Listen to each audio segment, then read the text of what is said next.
ரிஷபராசிக்காரர்களுக்கெல்லாம் இந்த மார்ச் மாதம் என்ன மாதிரியான பலன்களை தரப்போகிறது?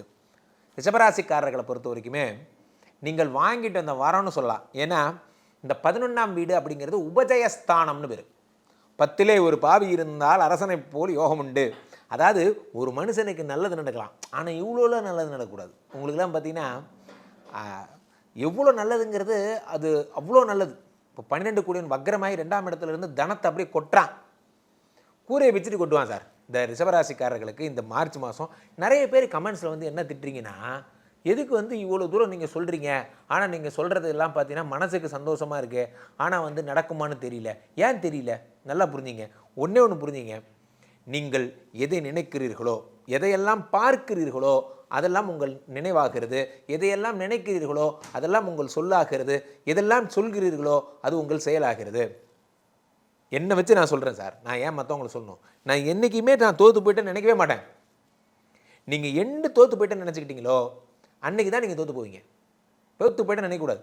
ராசியிலே குரு இருக்கிறார், 5, 7, 9 பார்த்துட்டார். நீங்கள் பார்க்காததா? ரிஷபராசிக்காரர்கள் அனுபவிக்காததா? கமெண்ட்ஸில் வந்து இப்போல்லாம் நல்லது சொன்னால் கூட உங்களால் ஏற்றுக்க முடியல. நீங்கள் என்ன பண்ணுறீங்க? ஏன்டா நல்லது சொல்கிறீங்கன்னு கேட்குறீங்க. அந்த அளவுக்கு நம்ம ஸ்ட்ரெஸ் ஆகி வச்சுருக்கான்.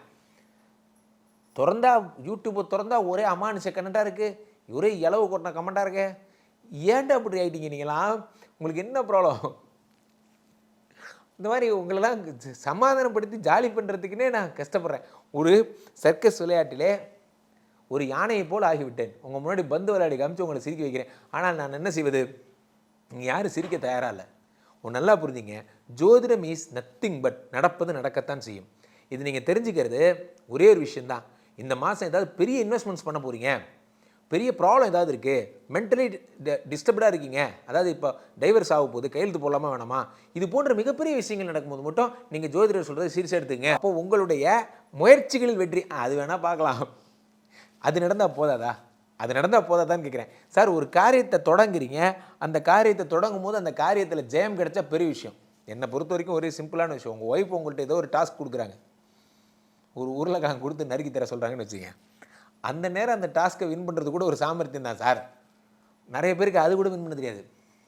எல்லாம் ஒரு நேர காலம்தான். இங்கே பாருங்க, என்ன வேணால் நடக்கும், என்ன வேணால் நடக்கும். அப்போது நம்ம என்ன பார்க்குறோன்னா, 11ஆம் இடமாகப்பட்ட லாபஸ்தானத்திலே எல்லா கிரகங்களும் வரும் பொழுது நமக்கு லாபம் ஏற்படுமா இல்லையா? அவ்வளோதான் கேள்வி. இவ்வளவு பேர் லாபஸ்தானத்தில் இருக்கும்போது உங்கள் முயற்சியில் வெற்றி கிடைக்கும். முயற்சியில் வெற்றி கிடைக்கும். பிகைன் பக்தியை பொறுத்த வரைக்குமே உங்களுக்கு லாபமான விஷயங்களை அவங்க சொல்லிகிட்டே இருப்பாங்க.